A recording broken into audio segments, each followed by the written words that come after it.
Kai bije ka dakata, ki faɗa min gaskiya. Sai Allah ya labai. Ki faɗi gaskiya ko yanzu na kawo ƙarshen ki.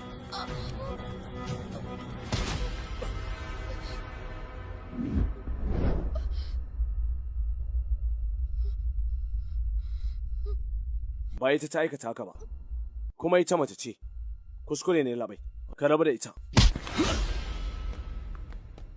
Kai kawai ɗan aiki ne a cikin gidana, har wane ne kai da za ka dakatar da ni?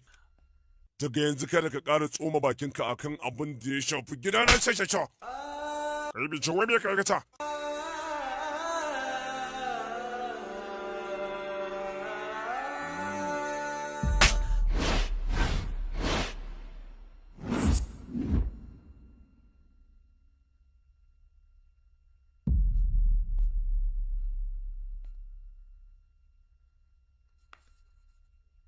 Mama?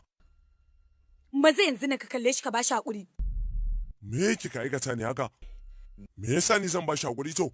Shi ne abin da nake so ka yi a yanzu nan. Ba shi man. Mama, ki rasa tunanin ki ne yake faɗan haka? Ka ba shi. Mama, Ki rabu da shi. Dan Allah kaka ce komai. me yasa take martaba shi ne? Za ka ba shi haƙuri ne ko ba za ka bayar ba?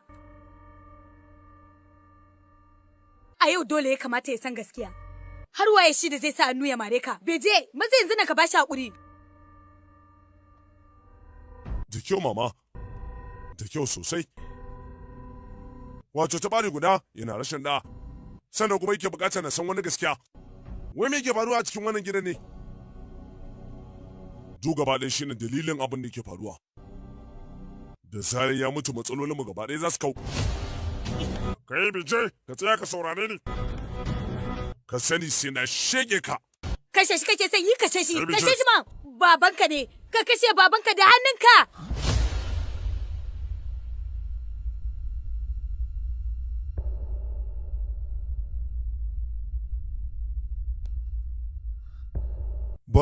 Babana?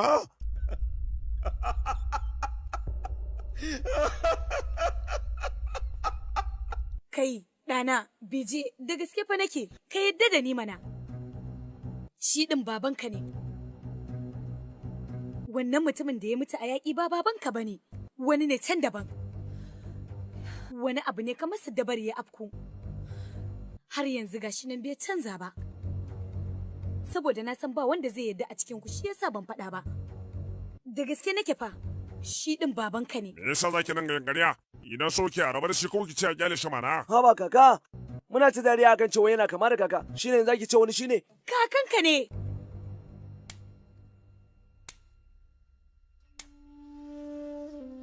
Babban labari. Yayi kyau. Kana ji kai hakuri. Tun da dai kana kama da babana. Ni ne na ɗan jaririn ɗanka ko? Labari kagage. Abinash. Wato ka je ka nemo tarihin ali na yanzu shine zaka zo kai wasa da tunanin muka ce kai ne babana. Tun yana ɗan ƙarami mamata take matuƙar sona sosai. Saboda kai lokaci na farko da mamata ta fara jin haushina, ta rike ni. Na fahimta yanzu. Abdullah, Bijay. Ta fara maɗaukin bayanai ya ɓata. Sannan kuma shi ya asirce mamata. Zuwa ya yi babban shiri yadda zai warga samun dukkanin tarihin siyasata. Tu da irin abin da ka aikata, shi ne kake murmushi? Zanga ƙarshenka. Zanga ƙarshenka. Kai bije! Kai kana ji, ka fahimtar da shi. Shi abokin kawunka ne fasha tun na yarinta. Da gaske nake shi mijina ne. Ha ba ke kuwa, bayan shi ne lokacin da ya kamata ki kawo maganar da ba za a yadda ba. Kin san cewa wannan babban al'amari ne fa, dan kina buƙatar lokaci, dole ne ki nesa da shi na wasu 'yan kwanaki, shi ki bashi mu zauna a tare. Ka taba da shi, ni ba ma na sana ƙara ganin fuskarsa a rayuwata, mayautarin banza. Gobal! Kada ki damu mama, lokaci kana yake buƙata, ba dai ina nan ba, zan ji da komi. Yawa, mu je ko?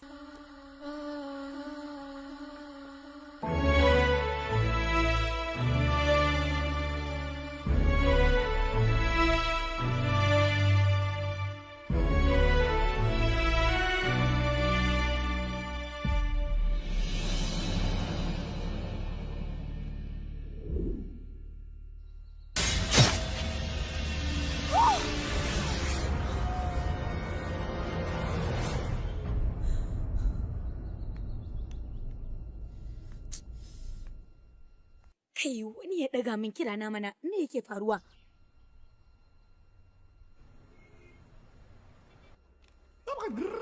Barka da yallaɓai. Yallaɓai yana azumin magana ne. Ka faɗi abin da za ka faɗa tun da wuri a baka amsa ka ware. Abu ne na sirri yallaɓai. Mata ta ce take keɓancewa da wani can daban yallaɓai. Sunansa take yawan ambata sosai. Waye shi?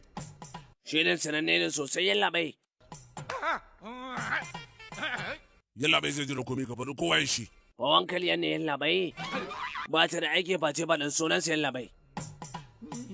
Idan mata ka ta aikata irin wannan za ka yi shiru ne? Yallaɓai, don kuma na yi misali shi ke ne ka fusata. Kai ka san yana abin da za ka faɗa wa yallaɓai. Ya riga da ya fusata sosai.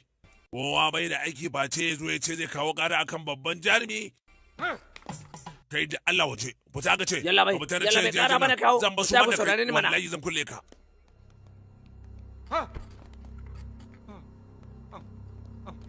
Barka da zuwa madam, zauna. Yallaɓai yana azumin magana ne yaushe. Ai, a duk lokacin da babban mata irin wannan ta zo, ba wata doka akan mu. Da kira ne kawai zan an tawo gidanki ba yakin zo nan ba. Ba na son ka zo ne shi yasa ai na zo da kaina. Kowace irin matsala ce kina kawo ta cikin sauƙi zai daidaita ta. Wani dan ƙaramin uzuri ne ya kawo ki? Mijina aka sace min. Menene abin da yake faɗa ne tsowa? Mijinki na kika ce an kwamushe shi? Dan ki sai matuƙar taimaka miki fiye da mu da ne yadda za mu taimaka miki. Ɗana da kansa shine ya sace shi. Wannan abu ne na gaskiya kuwa. Ɗanki na cikinki shi ne ya kwamushe miki mijinki. A wani hali zan tsinci kaina muddin na karɓi wannan kisan. Idan ba za ka yi aikin ba, sai na je wajen na sama da kai ya aikin. Na gaba da ne kuma, batun har yaka ni zan karba ba wanda nake jin tsoro. Sunansa Abinash. To ina ji. Shekararsa 28. Kalar cakuleti ne. Tsayinsa 5.11.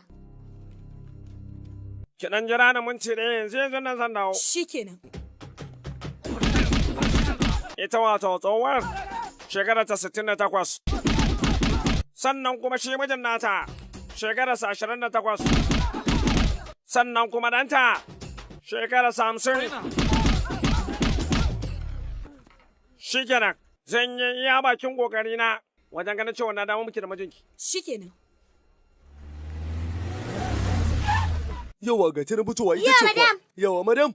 Madam, mun samu labarin cewa kin zo shiga da kara da aka sace miki mijinki. Da gaske ne madam? Ba mijinki ya mutu shekara 50 da ta wuce ba, ko kuma dai kin ƙara yin aure ne? Kin ce mijin naki shekararsa 28. Alamu dai sun nuna cewa karamin yaro kika samu kika aura. Kin sani cewa wannan abin da ya shafi bangaren soyayya ki. Abu ne wanda zai taba martabar siyasar danki?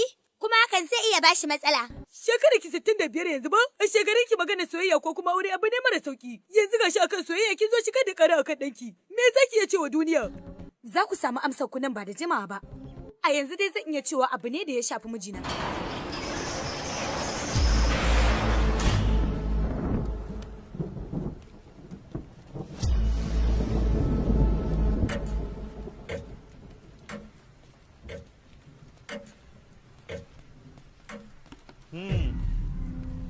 Abinash, ka yi matuƙar babban dabara hada kirkirar sunanka ma, wato kasi shi ne wanda ya turo ka gare mu ba, nawa ne ya biya ka? Wannan wani magana shashanci ne. Ban san za ka yi yaudara ta ba Abdullah. Kai ka kasance ba kan babanka kake ba. Idan na ce ka masa kake, na tuna kai ma ka da ya zama shakage. Ba za ka fahimta ba, ni ne nan wanda na haɗa a wurin iyayenka. Mamanka ba ta taɓa gaya maka ba ne?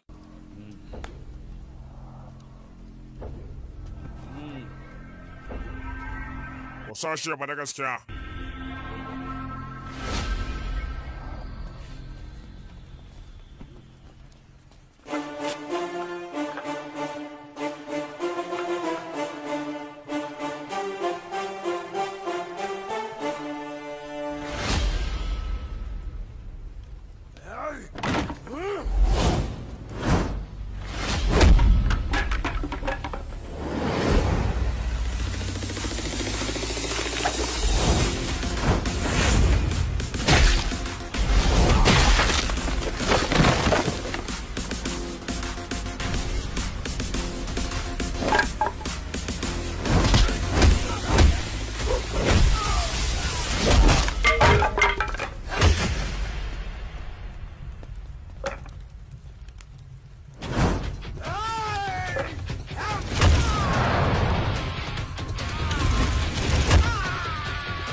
Kai, wai waye kai, babu wanda ya san komi a kanka nan. Ba ka da katin zabe, ba ka da katin kasa, ba ka da katin komi, ko tabbacin ko kai waye ba ka da shi. Sannan ba ka da wani wanda ya san ka. Kai, daga wata duniya ka zo ne. Tana fara yaƙi dubun na makiya ne ke miƙa wuya. Wannan shine tarihi na yaƙi.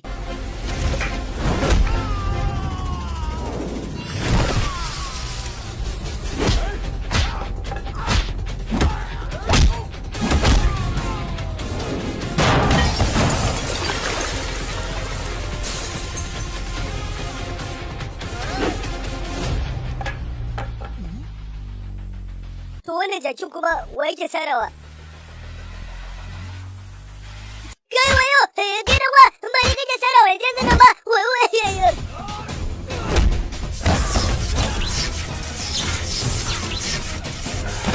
To ka ne kawai zan tsira na sani wallahi.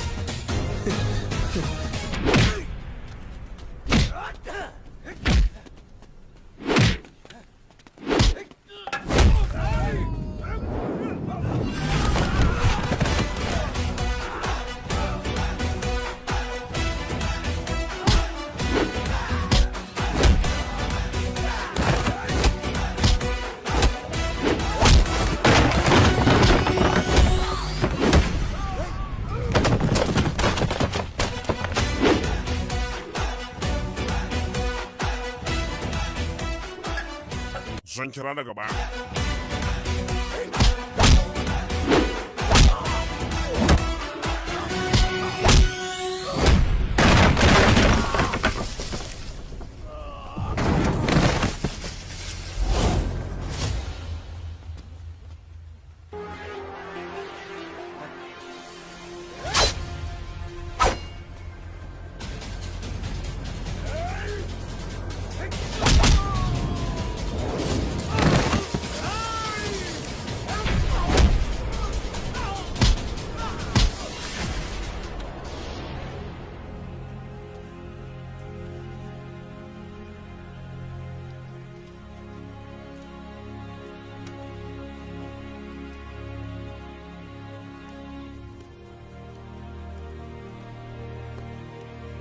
Kai to me haka?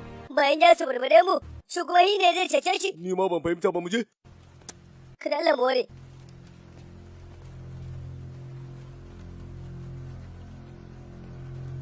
Mahaifiyar minista Bijiya Beskar ta fito tana jayayya da ɗanta akan soyayyata. Wanda hakan kuma ya zagaye ƙasa baki ɗaya, wacce take shekara 65 shi kuma yake shekara 28. Abin da zamu iya cewa a yanzu shine wannan ba kagaggen labari bane. Abu ne da ya shafi mahaifiyar babban ministan wannan jiha, wato Malam Bijiya Beskar. Ku ci gaba da kallon mu za mu kawo muku sababbin labarai.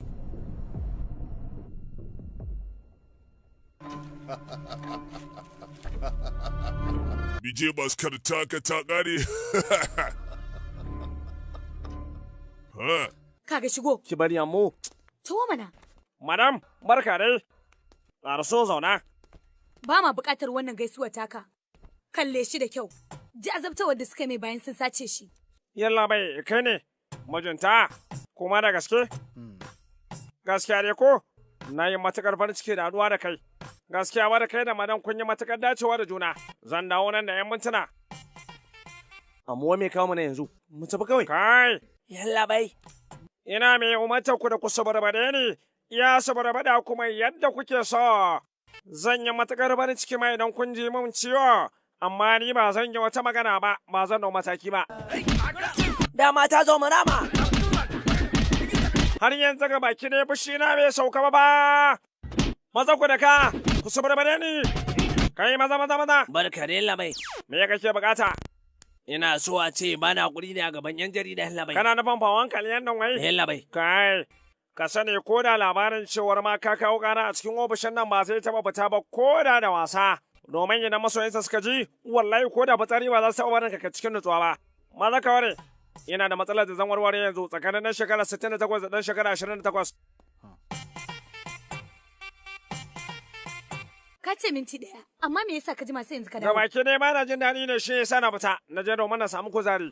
Wani abu na ji wanda gabaki ne na kasa jurarsa, bani mana. Ba na gaya maka ba, mijina suka yi ƙoƙarin kashewa, don haka yanzu na zo in shigar da ƙara. Idan har wani abin ya same shi, To ba kowa nake zargi ba, face ɗana Bije Baskar. Amuliya, ba na ce ki dakata ba ne? Sannan hada mataimakin sama. Yanzu dai wannan shine kes ɗin ba. Kwarai. Ina buƙatar ƙarin wani lokacin. Wai wannan jinkirin duk na me? Wai me yasa ni ba zan taɓa samun damar da nake buƙata ba ne? Mu da ma kayan nan daga baki da ka ba mu kasa, ba na hutu ba ne ba. Yanzu kuma shi kenan ba za mu samu mu yi abin da zai rubushe mu ba. Idan tsoro kake ji kamata ya ka fito ka gaya min. Tsoron waye wanda zan ji nan, maza ki tafi yanzu. Wannan jikan naki hau. Ki hakuri. Wannan mamajin ki bane, ne dan nan zan yi matuƙar kulawa da shi. Amma ta Allah ki so mu tafi. Wayyo ƙaramin yaro, wallahi wayo take yi masa. Shi kuma me yake damunsa ne? Jakin manza kawai, ko wani me abin da yake tare da ita ya. Madam, wai baki san wannan soyayya taki za ta bata wa ɗanki siyasarsa ba ne? Idan har aka gwajin DNA, ba ke tunanin hanya ce mafi sauki da za a iya gane gaskiya ko kuma ƙarya da ake yi? Ban da dalilin da yasa zan yi ƙarya. Ɗana, ya ƙi yarda da magana ta. Amma idan kuma da kanku ba ku yarda da cewa wannan abu ne na gaskiya ba, za mu je mu yi gwajin DNA.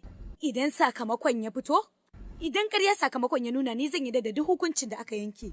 Ku ba mu hanya. Madam. Madam Amaliya ta ce za su je su yi gwajin DNA kuma za ta sanar da 'yan jarida. Mu kuma za mu yi ta diddike har sai gaskiya ta fito tukunna. Hakan ba zai taɓa taimakon mu ba. Mijina a gabana, wani ya je ya azabta da shi, ni kuma kawai sai in tsaya in nutsu. Ammo, shi nan faɗan mu ne. Babu ne mai sauki a ce ya yarda da al'ajabi ba. Ki bar shi daga baya sai fahimce mu. Shikenan ai, zo mu je. Yarinya Amuriya, wai me yake faruwa ne?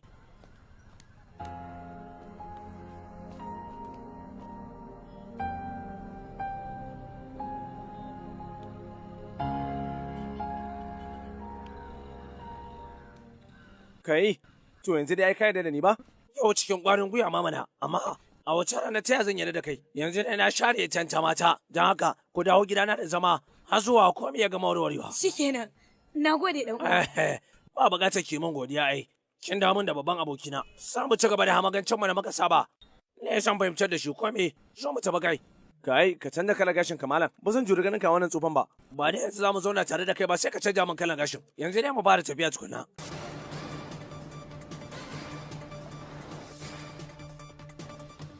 Batu na soyayya Amliya wato baban minista ya ƙara girmama sosai. Abina shi da shi da Bije Baskar gabaki ɗayan fara gudanar da gwajin DNA a kansu.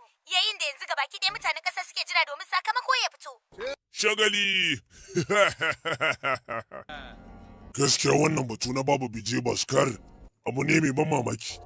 Akan wannan yanzu Bije Baskar gaba ɗaya kansa ya gama kullewa. To me abin mamakin? Gaba ɗaya ba gayan ba kamar su ɗaya da babansa. Ware kuwa. Ya zama dole mai amfani da manya-manyan kudade domin masa 'yan jarida su yi ta takura musu. Yanzu ga abin da ya faru a cikin gidansu ya gama karaɗe ko ina da cikin wannan ƙasa da sun yi ƙaramin kuskure ko mina su zai baci a gaban 'yan jarida. Gobe za a gudanar da taron zabe sannan kuma na tabbata manyan mu gabaki ɗaya za su yi wannan batu. Gaskiya ba na gama tausaya wa Bije Baskar. Kina ji Amuliya? Bare kuwa. Sai nake jin dama a ce gabaki ɗaya mutanen ƙauyen mu suna nan yanzu za su yi farin ciki sosai. Ai lokaci na farko da na ga Amuliya na yi matuƙar farin ciki sosai. Ai wato ba da ban ka faɗa wannan ruwan ba wanda zai gane cewar kai ne zaka aure ta.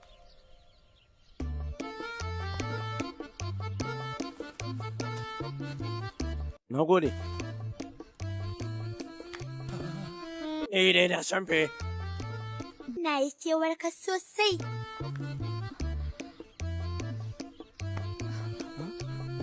Me yasa take sumbata ta? Sai an ji ba tsawa. Ka kira ni. Ina jiran ka.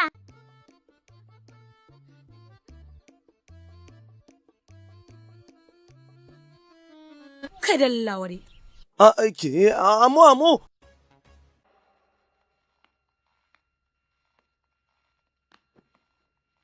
Kai, inda za ka shawai ka zauna nan wasu 'yan kwanaki komai zai daidai.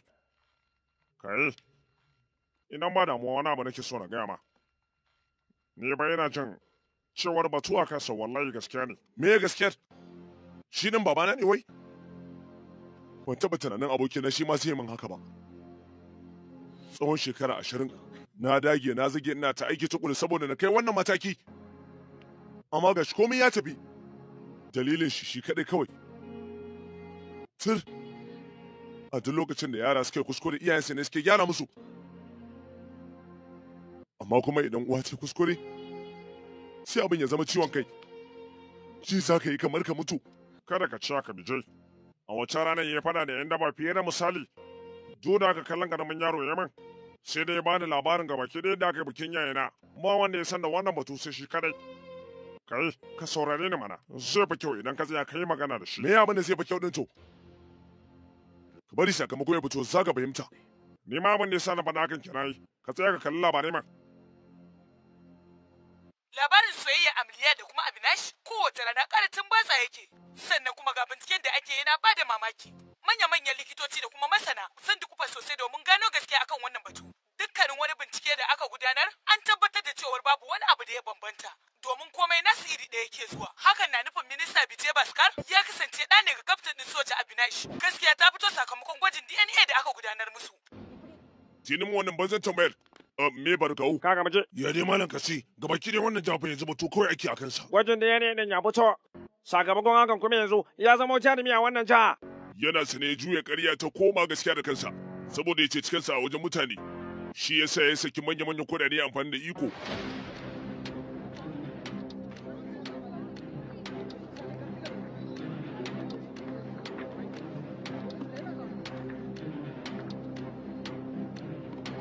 A rayuwa aiki na wannan shine karo na farko.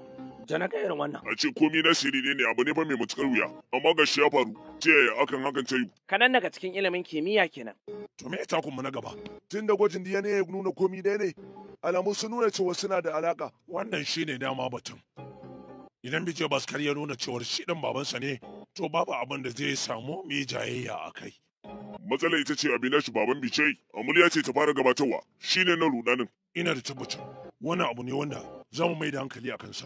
Dole zai iya jawo mana wata matsala daban. To ni a batun ka ban gano komi ba. A bayanan Abinash, a hotonsa da na gani a baya, shekarar 1971 a yaƙi, ya ce ya faɗa ne cikin kankara a wajen iyakar Pakistan. A lokacin da ya bude idansa, ya ga sabon duniya ne a gabansa. Na tabbata kuma ba buguwaye ba, yana nan da cikakken tunaninsa. Yana da kyau mai magana da Farfesa Girish Solanki. Kana magana ne akan Farfesa Girish Solanki? Kwarai kuwa Girish Solanki.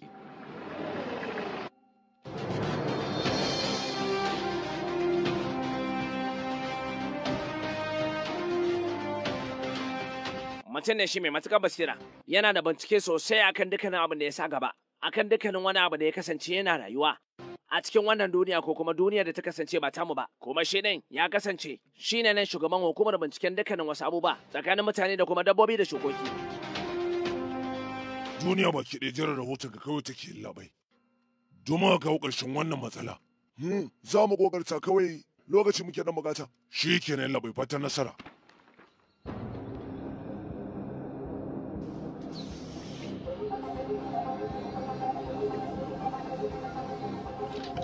Ta yaka za ta yi labai. Kwarai, abu ne mai yiwuwa.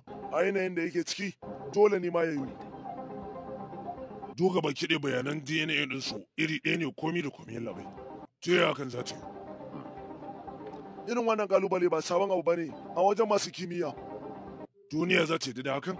Ba yanzu ba tukunna, sai nan da wannan lokaci tukunna za ka yarda da komai. Ka bari ka gani. To me na gaba?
Ni a shirye nake yanzu da ni nesa da ahali na baki da. Bai kamata a ce tana rayuwa irin haka ba. Dole sai na ƙara haɗa su.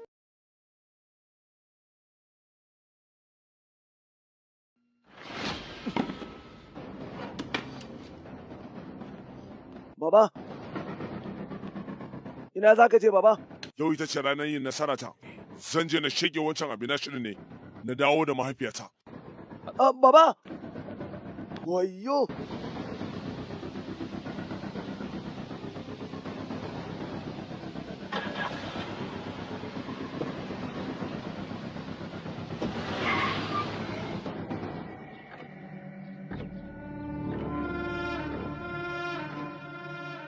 Tuka mota!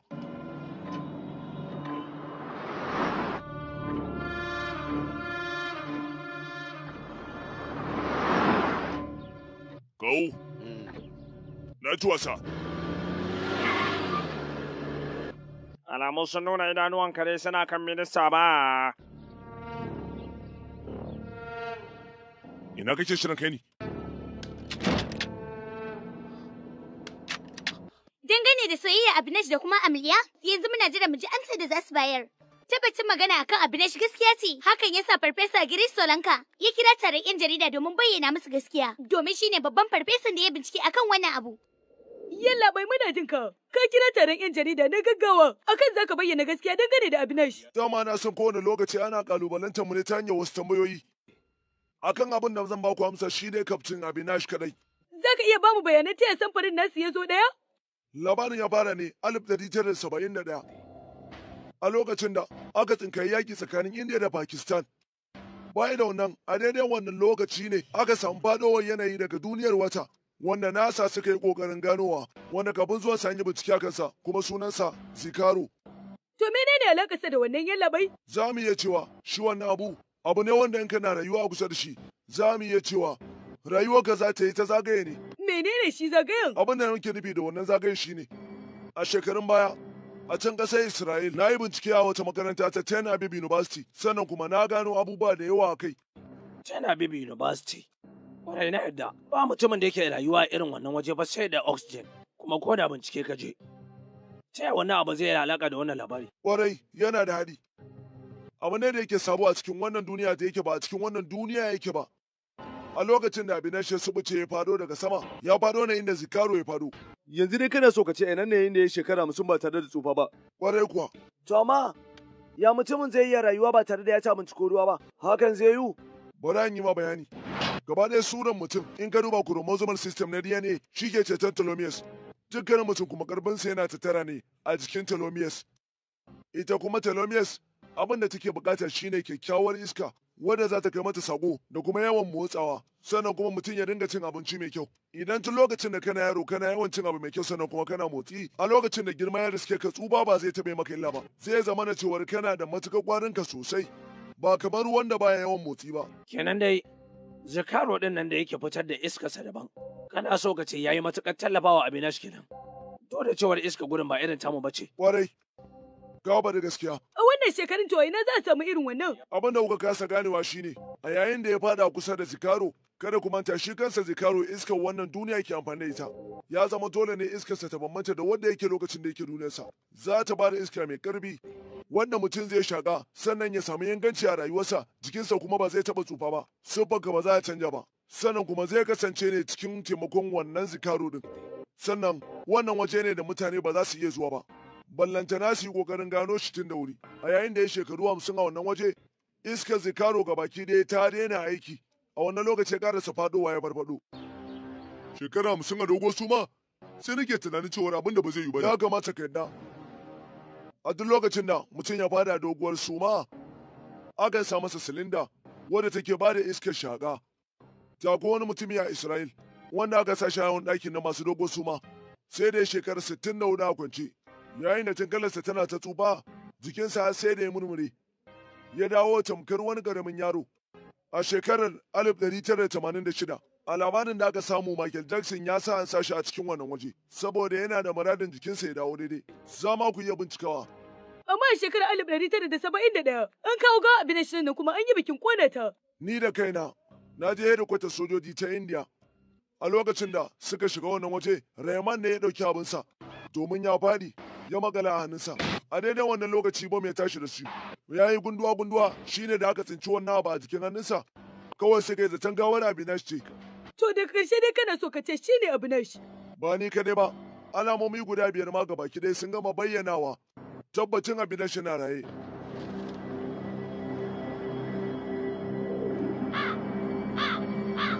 To, amma ya batun shi kuma yallaɓai. Ya yi nasara bisa yakin da ya gudanar tsakaninsa da Pakistan.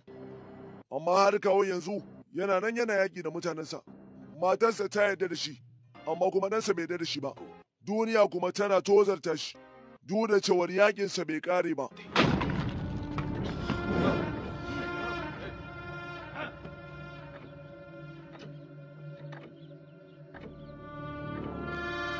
Barka dai ɗan wana yana. Kai ku kula da shi sosai ba, shi dan ɗanmu ne. A yanzu dai mu ne muka gwamushe shi, amma kuma laifin kisan Abinash da ɗorawa.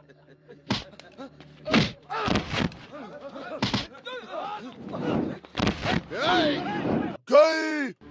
Tsaya!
Kambo, ya naga mutane na ta tashi sama.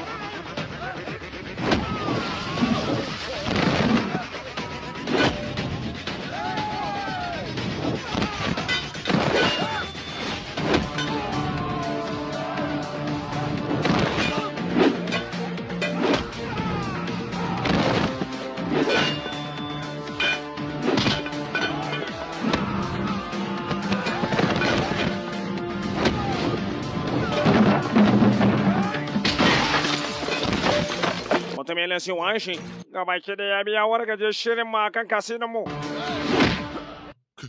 Kai!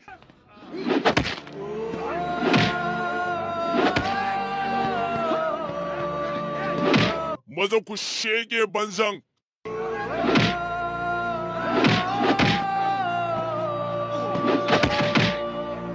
Ku shege shi!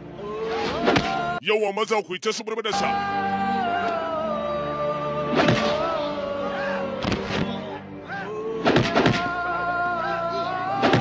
Wato babban minista kake son zama.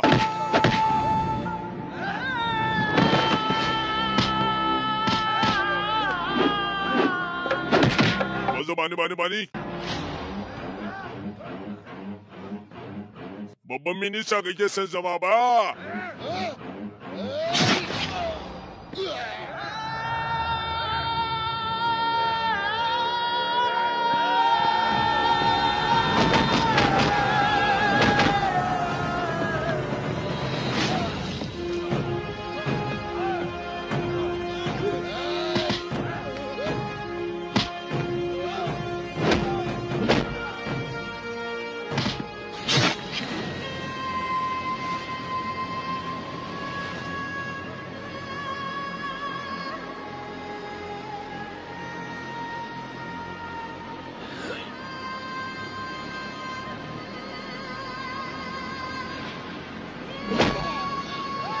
Bijay!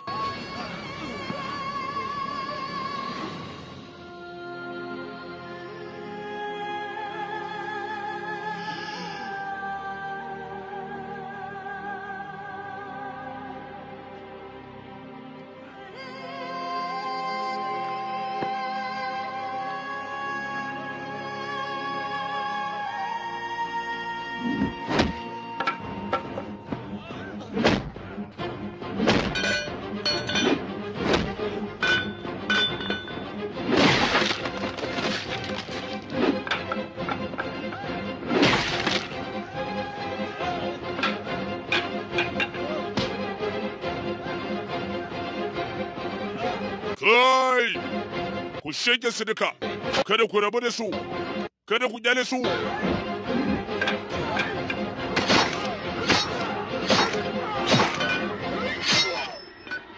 Kambalai! Ni dai na manne.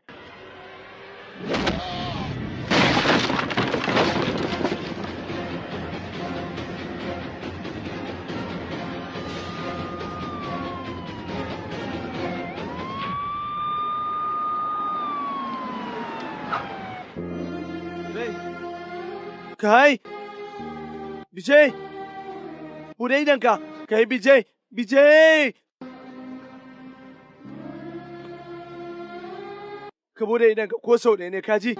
Bijay! Likita! Wayo Allah, ya rasa jini da yawa. Ana buƙatar samfurinsa da wuri-wuri. Ga jini na ɗiba likita. Kai wai, kai ma baka a yanayin da zaka iya bada jini. Ta halaka da ki damu da ni.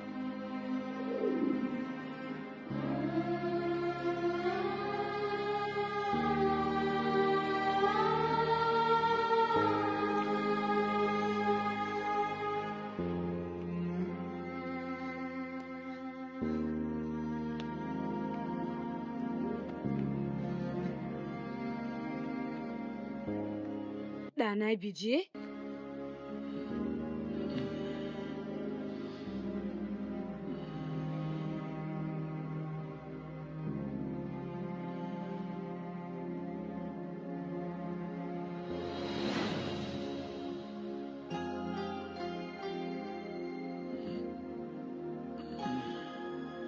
Me kake bukata?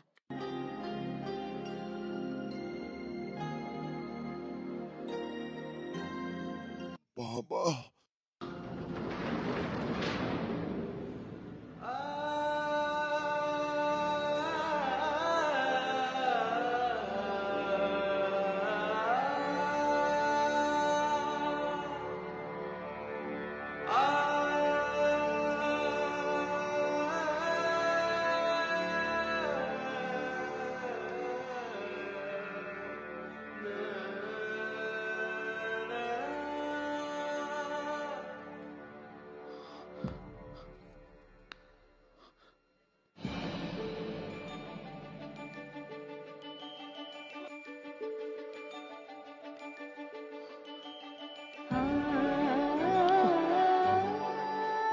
Kai Bijay!